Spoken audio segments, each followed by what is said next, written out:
आज मैं आपसे अपनी दिल की बात कहने आया हूं और आपकी दिल की बात सुनने आया हूं मैं यमुनानगर में। लेकिन आज इतनी भीड़ देखकर ये सामने बैठी ये भीड़ है, लेकिन बाहर चारों तरफ कितनी भीड़ है मैं स्वयं देख के आया हूं। लोगों के टेलीफोन आते रहे, कई गुना बाहर हैं, इतनी सारी सड़कें जाम हैं। इतनी भीड़ देखकर आपकी हाजिरी बता रही है कि आपके दिल में क्या है और मैं समझता हूं मेरे दिल में क्या है। आपकी हाजिरी ये बता रही है। लेकिन जब जनता करवट लेती है तो तख्त और ताज हिल जाते हैं। यहाँ का यही संदेश पूरे उसमें जाना है। तो मैं आज मुख्य रोज पे 3 मुद्दों की बात करूंगा आपसे। एक हमारे देश की राजनीति, फिर प्रदेश के बारे में और फिर यमुनानगर के बारे में। सबसे पहले मैं देश की बात करता हूं। सभी साथियों ने चर्चा की, दीपेंद्र जी ने की, हमारे अध्यक्ष जी ने की, हमारे इंचार्ज शक्ति सिंह जी ने की कि आज देश में हो क्या रहा है। आज आप सबको मालूम है राहुल गांधी जी के मेंबर को निष्कासित करने का काम किया और एक जज ने किया। उस फैसले से हम सहमत नहीं, लेकिन वो लड़ाई कानूनी लड़ाई हम कानून के दायरे में लड़ेंगे, लड़ रहे हैं और लड़ेंगे और जीतेंगे, क्योंकि उस फैसले से हम सहमत नहीं। दूसरा, राजनीतिक क्या इसका मायना क्या है, कहां देश जा रहा है। मेरे को मालूम है, मैं एक स्वतंत्रता सेनानी परिवार से हूं। मेरा दादा, मेरे स्वयं पिताजी, मेरे और बहुत सारे साथी देश की आजादी के लिए लड़ाई लड़ी। शहीद भगत सिंह जैसे कितने ही स्वतंत्र सेनानियों का लाखों का नाम और गांव में नहीं पता, उन्होंने अपने प्राण कुर्बान करके देश को आजाद कराया। और देश आजाद होने के बाद एक देश का संविधान बना। उस संविधान ने बहुत सारी हमारे को ताकत दी, वोट की ताकत दी, बोलने की ताकत दी। आज उस संविधान खतरे में है। उस संविधान को बचाना, आज जो ये जय भारत हमारा जो सत्याग्रह है वो इस नाम का है कि जो संविधान में ताकत मिली है, जो संविधान ने हमारे को दिया है, उस संविधान से हम छेड़छाड़ नहीं होने देंगे। उस संविधान को कायम रखेंगे। जो प्रयास किया गया है राहुल गांधी की आवाज दबाने का, कांग्रेस की आवाज दबाने के लिए, मैं आपके माध्यम से कहना चाहता हूं कि राहुल गांधी की और कांग्रेस की आवाज कोई ताकत नहीं दबा सकती जब तक हमारा संविधान है, और संविधान कायम रखना हमारा ये है। ये आज देश की बात। अब आ जाओ प्रदेश की बात। प्रदेश में 8 साल से पहले भाजपा सरकार थी और अब 2 मुआ सरकार बनी हुई है, जेजेपी और भाजपा। वो 2 मुआ सरकार क्या कर रही है। आज हर वर्ग से मैंने बात करी, हर वर्ग से मेरा संपर्क है। आज यहाँ के भी यमुनानगर की बताऊंगा तो कौन कौन मेरे को मिले, क्या क्या कहा, मैं आपसे चर्चा करूंगा। आज हरियाणा में चाहे वो किसान हो, मजदूर हो, व्यापारी हो, कर्मचारी हो, चाहे बैकवर्ड हो, चाहे दलित हो, चाहे ग्रामीण हो, चाहे शहरी हो, हर वर्ग तौबा तौबा कर रहा है।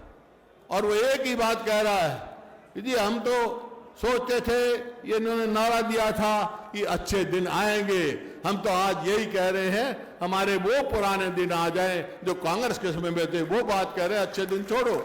तो आज वो समय, आज हर वर्ग, किसान की क्या दुर्गति हुई है, ना उसको एमएसपी मिलता। आज सरसों के लिए कोई खरीदार नहीं, सरसों का एमएसपी 5450 और किसान ने मजबूरी में बेचा 4000 तक। अरे ये पीपली मंडी है, चौधरी मेवा सिंह से पूछो, लाडवा से विधायक है। मैं गया था, 50 पैसे आलू बिक गया, उनको बिक गया। आज गन्ने की बात, गन्ने का 8 साल में कितना भाव बढ़ाया है उन्होंने और हमारे समय में कितना बढ़ा। आप ये गन्ने का इलाका है, सबको मालूम। अरे रो रो के आपके 10 रुपए बढ़ाया, वो भी जब भी कितना शोर वहां करना पड़ा। तो ये गन्ने का हाल, किसान का हालात है। कहा था किसान की आमदनी दुगनी करेंगे हम। आमदनी तो दुगनी नहीं हुई किसान की, लेकिन लागत कई गुना ज्यादा हो गई। ठीक कहा शक्ति भाई ने, हमारे समय में ना खाद पर टैक्स था, ना कीटनाशक दवाई पे टैक्स था, ना ट्रैक्टर पार्ट्स पे टैक्स था, मशीनरी पे टैक्स नहीं था। आज हर चीज पे टैक्स, टैक्स पे टैक्स, टैक्स पे टैक्स। मतलब किसान की जो है लागत दुगनी, आमदनी घट गई। तो किसान की ये बात है। गरीब आदमी को देखो, 100-100 गज के प्लॉट, 3,80,000 में 100-100 गज के प्लॉट दिए। इन्होंने एक प्लॉट दिया हो तो बताओ। आज व्यापारी को देखो, व्यापारी परेशान है। वो व्यापारी ये कह रहा है हमारा मुनाफा तो गया दूर, अपना अपनी गुल्लक खारी हो रही है। आज कर्मचारी देखो रोज पिटते हैं पंचकुला में, रोज लाठियां खाते हैं इनकी ओल्ड एज पेंशन में।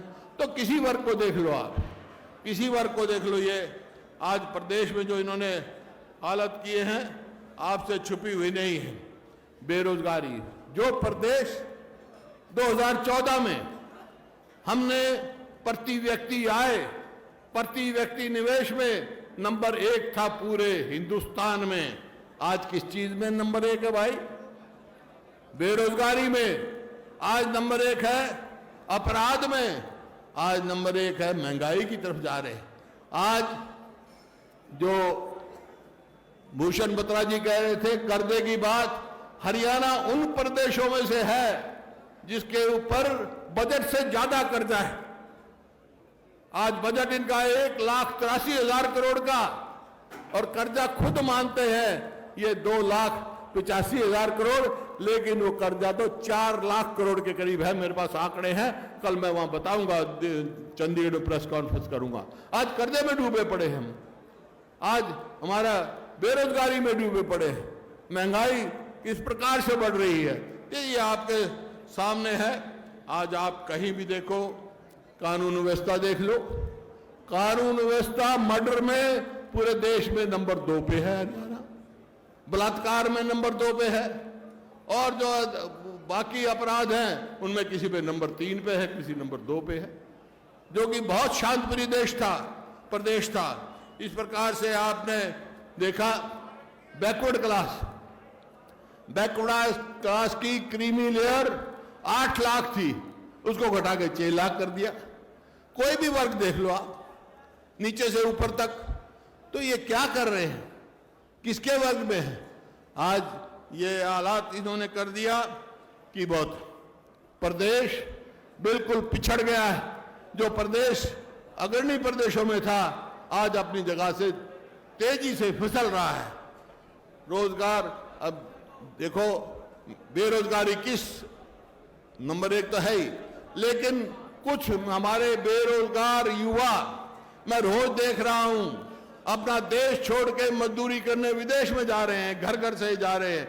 मेरा उनसे ये आग्रह है कि खाली भाई अपना प्रदेश छोड़ के मत जाओ, अभी इनका टाइम गया, और जब आएगी सरकार तो आपको देखा जाएगा।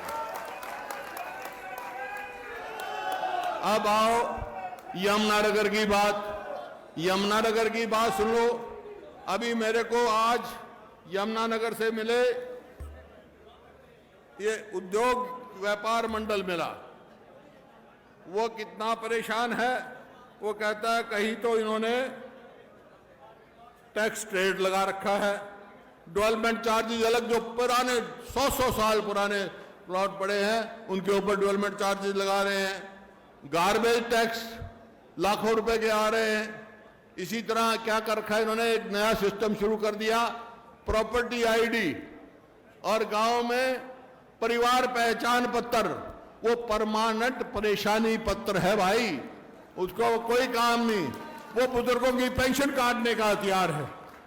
5 लाख से ज्यादा हमारे हरियाणा के बुजुर्गों की पेंशन काट चुकी है। और बच्चों का जो स्थिति है आपने देखी, तो आज क्या हो रहा है हरियाणा में, तो भाई ऐसी परिस्थिति कर दी, स्कूल में जाओ तो मास्टर नहीं, अस्पताल में जाओ तो डॉक्टर नहीं, और दफ्तर में जाओ तो कर्मचारी नहीं, क्योंकि 1,82,000 परमानेंट नौकरी खाली। एक बना रखा है, वो क्या, कौशल रोजगार निगम। उसका क्या काम है? सरकार ने वायदा था हम ठेका सिस्टम बंद करेंगे, खुद सरकार ठेकेदार बन रही है, कोई परमानेंट नौकरी नहीं दे गए, 2 साल से लगाएंगे, तनख्वाह भी ऐसी उनकी वो है। तो इस प्रकार से आप देख रहे, मैं जैसे बता रहा था, यमुनानगर उद्योग व्यापार मंडल मेरे को मिला, फिर अभिभावक सेवा मंडल मिला।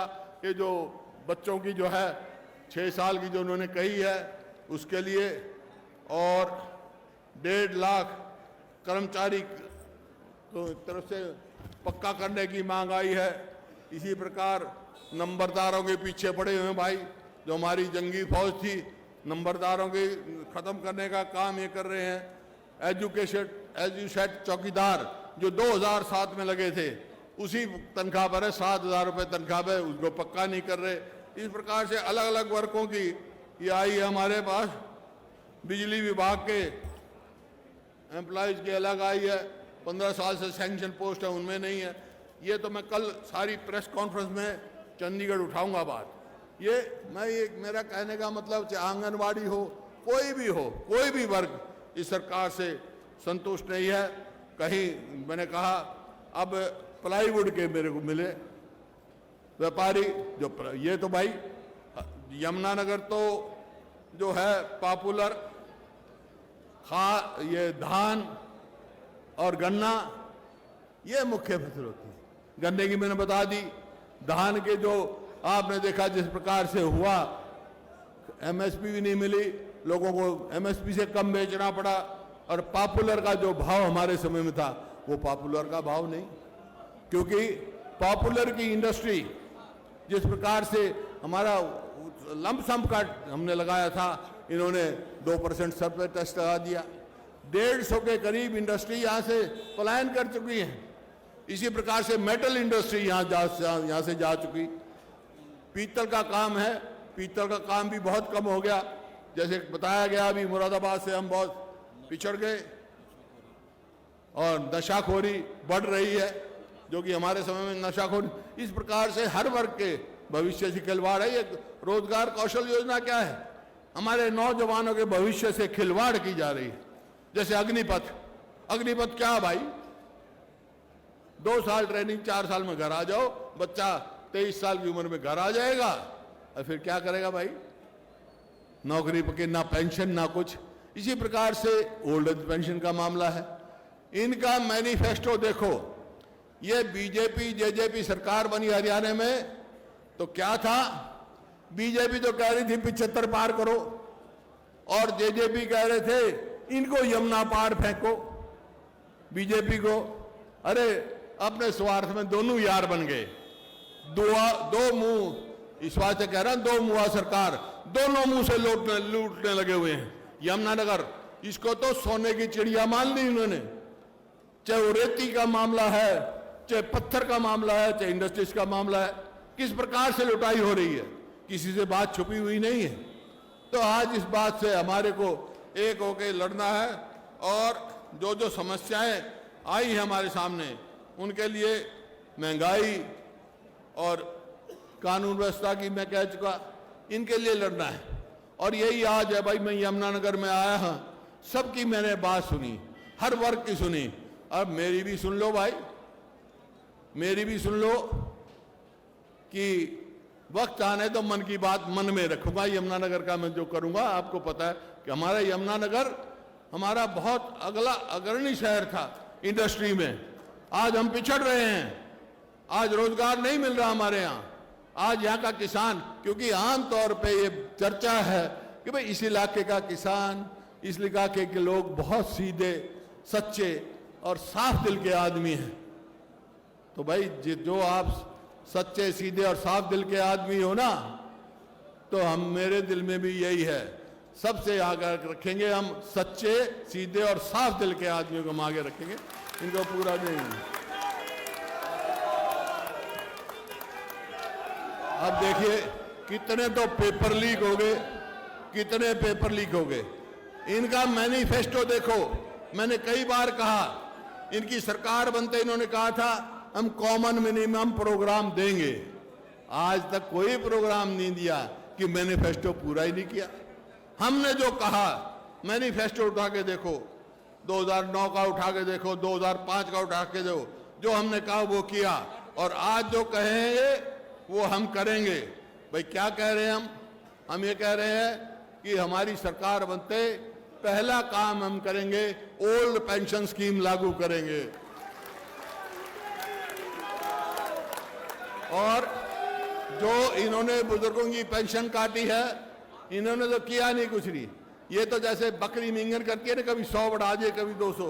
हम तो भाई 6000 से पेंशन शुरू करेंगे। जो 100 गज के प्लॉटों की स्कीम इन्होंने बंद कर दी गरीब आदमी को देने के लिए, वो फिर से लागू करेंगे। और किसान के लिए वहाँ हमने मध्य प्रदेश में रायपुर में प्रस्ताव पास कर दिया कि एमएसपी को एक कानूनी हम गारंटी देंगे, कानूनी गारंटी होगी, किसान को एमएसपी मिलेगा। और 300 यूनिट तक बिजली फ्री देंगे ताकि वो हो। और इसी प्रकार से जो बैकवर्ड क्लास की क्रिमिनल है, इन्हें तो 8 से 6 घटा दी, हम भाई 6 से 10 करेंगे ताकि सबको फायदा हो, एक चपरासी को भी रिजर्वेशन मिली। और क्या वायदा किया था इन्होंने गैस के सिलेंडर का, राजस्थान में लागू कर दिया हमारी सरकार ने, कांग्रेस सरकार ने।